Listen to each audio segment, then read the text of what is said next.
Para nagasugod ni ha. Sa una, sa pagsugod na ko sa Dunganon, nang wala kami balay niya sa naka loan ako pero sa kalibo akong pangumpra o sari-sari hasta nga nakakuan ko aning isda, labas, tapos hasta sa kaming danggit na ako ra po nag-uga niya, ako po mag-deliver sa Bacolod niya hasta nga nakatukod ni og balay niya, nasunog man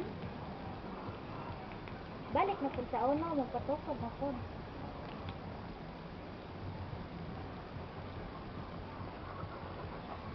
niya. Ang akong inog patukod nga kahoy mauna po nga balay mauna po ni ang nanam po kay kahoy nga giamat-amat og palit halublak aron mo patukod na po og balik og balay.